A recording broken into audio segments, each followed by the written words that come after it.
खुरुमजरी elite TV की test of cartoon cartoon महाव मेंग ताबिरी बसिंग महाम तारा मुक्सरी मरुन ngasi imphal phongo pause sing cartoon sing da cartoon sing na kari haining liba kari phonong liba kari wakal khalan ba do myam sanong thamjage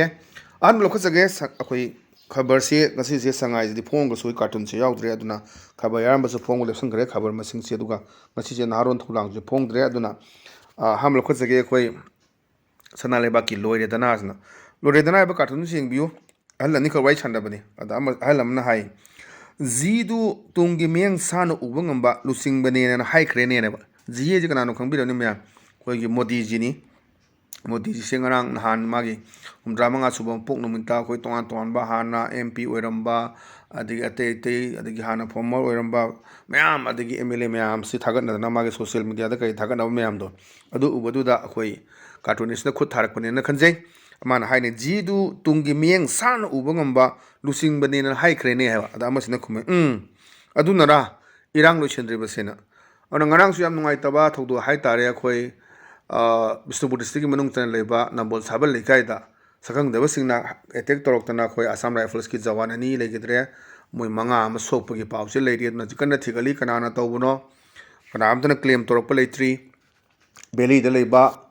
insurgent group singa tawbra adu chingina tawbra habi chap chaba haji intelligence ki report kamai tawduna khoigi matam du da khoi miam rak tu da khoi assam rifles ki asok pamna haibada hanna kapam magadi yam tina percent misam braja mayam si sokane na kap khidabni haidana khoi hospital da media na hangba hang bakhum da pi basu lay aduna situation si manipur gi si hauju si afaspa dum leiribani jaga khara dum leiriba mayam haktani adi amaram da ji suspension operation sangdoki ba president rule leiribani aduna fibam si kamai tawgede da manipur fibam si kamai na legede gap si yamna awab fibam mada leiba adumba situation ni ana sledani khoi jidu le ma khoi miang chanba tungi adumba lusing bani nen hai khrena hayu da aduna wayni haji phawda la leptri si khoi gi adum irang lu sindri le sin hayu dani ne yam phajaba si cartoon en thamjage mathang da leisina khoi pongna phomgi balo he duni balo he si da khoi halani ki su wai chada bani awagi character amadum form tawraga anatragadi wan tholai tamnina adagi khoi changa express ki na symbolic one sinaba ada ahalani si wai chana kana kamai tawgida alamasi nai maitaina mai thaduna tantholakpani hanjin hanjin haidu leire ngasi suna ada amasina haide mokoi si mokoi gi leader do lai dictator machine mamang da ngangaladi khangadawni no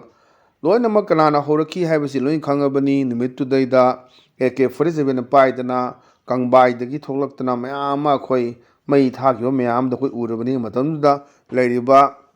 arambai tengol kangbu che khok pairaga nung thomna dana tawgyo maraktoni arei sanga ga mai thagibani matamda ju police sing action amta tawdana leigiba duni aduna kanana lanje horaki ge si mayana mek sengabani chenba yaroi adani maitaina mai thaduna ta tholakpani hanjin hanjin haidon leire ngasi suna ana man haijo mokhoi gi leader do lai dictator machine mangda nganghaladi phagadamne na adadi am line khangani na sisi oida pada basi history me ama tawdana adagi sumna kanda christian card sanadana tribal card sanadana me ama tawre international gi me platform me amda hajikti achum bodu kaino do tamna tamna khanga bane me am je loina hankre mamanga national media sing suni adu tawba majority na minority do tawre adagi hindu na christian da tawre ba ton ton ba propaganda me am toramadi tamna tamna ko cham thorak podoni matam sangani adani lai dictator sinaradi moi kanana edu karino du khangani habigi yam phajaba sisu wan thokleba cartoon na thamjage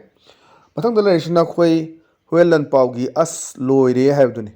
si yemyo television da ana da kutra pajama sepa neru tupi upa wangang bagi senam ore adida moina ngangne boduni masai nupa sina hai nupa ga sir phagi oya tobiro taba yadre na ajiksi adum ya tare pena da praja se leiri hanjan hanjan khang matunda dum yokhatpa thagatpa phongdokpa aduni adani tawba adugi mana phongdolo phomduda si yawi yawde kumna nainabiu apawadi hindi da ibaduga english da ibaduga english da pabiu gaiba hindi da ngang iba singdu loi record ne da leibani english da mu henjan na ige di khangdre onthong naraga ana sum me am se du leiri mana ngang mi do aduni line by line pajana ngang ga youtube ta lo yaw leibani anong siek toro khangni aduna mana sir phagi oina tobiro taba yadre habni adaida amahina khume awoiba ngang ba haitaduna ware ne aishona ꯑꯗꯨꯅꯤ ꯃꯥꯏꯁꯨ ꯑꯩꯅ ꯑꯋꯣꯏꯕ ꯉꯥꯡꯕ ꯍꯩꯇꯗꯅ ꯑꯩ ꯋꯥꯔꯦꯅꯦ ꯑꯩꯁꯨ ꯑꯋꯣꯏꯕꯗꯣ ꯑꯝꯇ ꯉꯥꯡꯕ ꯉꯝꯗ꯭ꯔꯦꯅ ꯁꯨꯝꯁꯦ ꯑꯣꯏꯗꯕ ꯉꯥꯛꯇ ꯍꯥꯏ ꯂꯩꯔꯕ꯭ꯔꯥ ꯍꯥꯏꯕꯒꯤ ꯌꯥꯝꯅ ꯑꯩꯈꯣꯏꯒꯤ ꯋꯥꯍꯟꯊꯣꯛ ꯂꯩꯕ ꯑꯗꯨꯝꯕ ꯀꯥꯔꯇꯨꯟꯅꯦꯅ ꯊꯝꯖꯒꯦ ꯃꯊꯪꯗ ꯂꯩꯔꯤꯁꯤꯅ ꯑꯩꯈꯣꯏ ꯄꯤꯄꯜꯁ ꯀ꯭ꯔꯣꯅꯤꯀꯜꯒꯤꯅꯤ ꯄꯤꯄꯜꯁ ꯀ꯭ꯔꯣꯅꯤꯀꯜꯒꯤ ꯁꯦꯇꯔꯗꯦ ꯁꯇꯥꯌꯔꯅ ꯁꯤꯗꯩꯗ ꯑꯩꯈꯣꯏꯒꯤ ꯅꯣꯇꯤꯐꯤꯀꯦꯁꯟ ꯑꯃ ꯂꯥꯛꯄꯒꯤ ꯃꯑꯣꯡꯅꯤ ꯍ꯭ꯋꯥꯠ ꯀꯔꯤ The department and the ministry should be held accountable for the man-made disaster, disappearance of fish from the farms. ꯑꯗꯨꯅ ꯍꯧꯖꯤꯛꯇꯤ ꯉꯥꯒꯤ ꯋꯥꯔꯤ ꯁꯥꯟꯅꯕ ꯉꯥꯒꯤ ꯐꯥꯝ ꯃꯌꯥꯝ ꯑꯃ ꯑꯩꯈꯣꯏꯒꯤ ꯋꯥꯡꯒꯣꯏ ꯑꯦꯁꯤꯒꯤ ꯑꯗꯨꯒ ꯃꯌꯥꯡ ꯏꯝꯐꯥꯜ ꯗꯤꯁꯇ꯭ꯔꯤꯛꯀꯤ ꯃꯌꯥꯝ ꯑꯃ ꯇꯧꯔꯒ ꯉꯁꯥꯏ ꯉꯥ ꯃꯄꯨꯗꯨꯅꯗꯤ ꯏꯟ ꯇꯥꯔꯝꯁ ꯑꯣꯐ ꯂꯥꯛ ꯊꯥꯗꯖꯗꯅ ꯃꯗꯨꯅ ꯆꯥꯛꯀꯧꯕꯒꯤ ꯑꯗꯨꯗ ꯌꯣꯜꯂꯒ ꯃꯥꯒꯤ ꯆꯍꯤ ꯑꯃꯒꯤ ꯀꯨꯝ ꯑꯃꯒꯤ ꯆꯠꯅꯒꯗꯕ ꯈꯣꯠꯅꯒꯗꯕ ꯃꯌꯥꯝ ꯑꯃ ꯇꯧꯖꯔꯅꯤꯅ ꯑꯁꯥ ꯆꯥꯎꯅ ꯇꯧꯔꯨꯕ ꯑꯗꯣ ꯈꯪꯍꯧꯗꯅ ꯑꯩꯈꯣꯏ ꯈꯥꯏꯗꯦꯝ ꯃꯄꯥ ꯂꯩꯐ꯭ꯔꯥꯛꯄꯨꯡꯒ ꯀꯥꯏꯅꯕꯗ ꯀꯥꯏꯔꯛꯄ ꯃꯗꯨ ꯂꯣꯏꯅ ꯊꯨꯝꯈꯤꯗꯅ ꯍꯦꯛꯇ ꯉꯥꯁꯤ ꯃꯌꯥꯝ ꯐꯥꯅꯕꯅꯤ ꯑꯗꯣ ꯑꯩꯒꯤ ꯉꯥꯅꯤ ꯍꯥꯏꯔꯨ ꯌꯥꯗꯕ ꯃꯥꯏ ꯃꯃꯥꯡꯗꯨꯗ ꯏꯟꯗ ꯄꯔꯦꯡ ꯁꯥꯟꯅ ꯆꯦꯜꯂꯒ ꯉꯥ ꯀꯦꯖꯤ 100 ꯐꯥꯕ ꯆꯍꯨꯝ ꯐꯥꯕ ꯑꯩꯒꯤꯅꯦꯅ ꯂꯧꯔꯨꯁꯨ ꯌꯥꯄꯣꯟꯇꯦꯗꯣ ꯑꯗꯨꯝ ꯋꯥꯕꯗꯒꯤ ꯉꯥ ꯃꯤ ꯑꯃꯁꯨꯅꯤ ꯃꯥꯒꯤ ꯂꯧ ꯊꯨꯝꯕ ꯉꯥ ꯄꯥꯠ ꯊꯨꯝꯕ ꯑꯩꯈꯣꯏꯒꯤ ꯐꯥꯝ ꯊꯨꯝꯕꯗꯨ ꯆꯠꯂ ꯌꯦꯡꯕꯗ ꯅꯨꯡꯉꯥꯏꯇꯕ ꯌꯥꯏ ꯋꯥꯈꯜ ꯁꯣꯛ ꯇꯧꯔꯝꯕ ꯌꯥꯏ ꯆꯪꯈ꯭ꯔꯒ ꯂꯨꯕ ꯏꯄꯥꯛꯀ ꯆꯪꯈ꯭ꯔꯒ ꯑꯩꯈꯣꯏ ꯊꯤꯕ ꯈꯪꯗꯦ ꯂꯩꯔꯒ ꯑꯩꯈꯣꯏ ꯁꯤꯅ ꯐꯪꯈꯤꯕ ꯌꯥꯝ ꯅꯨꯡꯉꯥꯏꯇꯕ ꯄꯣꯠꯅꯤ ꯑꯗꯩꯗ ꯉꯁꯥꯏ ꯍꯥꯏꯗꯨꯅꯤ ꯀꯔꯤ ꯍꯥꯏꯒꯦꯗꯅ What kari the department and the ministry should be held accountable for the man-made disaster, disappearance of fish from the farms. Aduna thoiba disaster mina sembani haibagi mapiri sigida amang ata khudimak department of ministry pugadamni loina masai nga farm dagi nga chakhiba myam dugi dugi responsibility logadabni haibani masida koi khana nainaba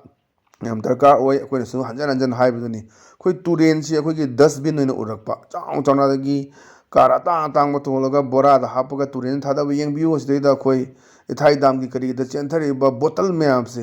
कोई प्रजा से ज्ञान ताबजे करम कांद ज्ञान तागदुने सिनि मम्मीदुनि सिदा environment department कन्न होनदना बोतल मैम से लंगथदनबना कोई बोतल कलेक्शन बॉस योन फजना सेमना थमनी अदि कनागुमना दोइदा बोतल थादवबदु कावदना क्वा मई खरा ओसननी अमा खरा तौनी अखोई जी करम हाइना तौगदबनो सियाम लुओ मतमनी अदुना ngसागी अयंगो चिंगदना मरोल अमा मरुदा लोइना कोकथोका सिदा पोपी थाबा मयाम तौरे जोमिंग कल्टिवेशन करी करा हिंगना होनबनि हाइदना सोमदना इसिंग दो तारा आकांदा दिन साइ चुपसल लेगदबदो कोई लेत्रे हत ताबगे चेंथरकपना हाले सोम नाकंदना इरम नला अमदा खंगदरे युम बिल्डिंग सारिबा कोली मयाम साइ मसाइ नाला इसिंग कदाइ ला कदाइ चेंथगनी कमाइन तौने सि नाला मयाम ड्रेनेज मयाम फुंजले दुकान पान दुकान इंथोरे मयाम तौरे अति लेतिन तौरे अदुना खोइसी कनाना मसिगी रिस्पांसिबल लौगदगे सियामना अदुना कै वफम खोइ मथों मरम खंगदब मरेलम लैब अदुदनि याम फजबा मसिगी हे खोइ खुदिमक बात ताब दरकार ओइ हजे जी फताउदी मैम से लेकाय लेकाय लोइनमक था अमगी लुपा चनी पीरगा लोइना खोंगलबनी हप्ता अमदा एलिस अमरक्तोइसु अदगी अनिरक लाकपा खुदोंग चादम यावबनी कितंग कितंग तौरकाना बाजार मनुंग सुंगारे अदगी सी लंफेन कॉर्नर अखोगी सुपरमार्केट हाइजिनमंगी आरडीओ कॉम्प्लेक्स ममांगदुसु अदुमनी आरडीओ मनाक्तो फजना सेंगदोगा हामबदि मोटपा लेरमबदि लेकोन सेमग्रे नाकन नम कॉर्नर दुदं थादरकबा हौरे खुगी मेंटालिटी से कदाइ लेगी से वहांग ओरे अदुना खुदिमक्सी मागी रूट कोज म्याम लई करिगी सिंग चाउरिनो कमाइना चाउरिनो इरम नला फजना सेंबिरो हजि अदुगा नोंग खजंग ताबद दम सही खुदिंग थुम लेरगदि हंदकी जिदा हंदकी सही सिदै चाउ अजि जुन द थोखेबो दोगा चाउ नेर सुरे दि ममांग द थोखेबो मु लेरेने ने चाउ जि लसल त्योइद तौसलागदि होय अमा ता सेम थोगदमने ना कोइ खुदिम बाप तामिना बदगा ओयने याम चौबा मेसेज पेबा अदुमबा कार्टून ने थमजगे नंगसिदि अदुमबा elite TV test of cartoon की महाव मथांग सोलेशन जरे मिंग ताबिरिबसिंग बम kada खुरमजबगलोरिना काने नबे अथंगजरी पिनेबिरसी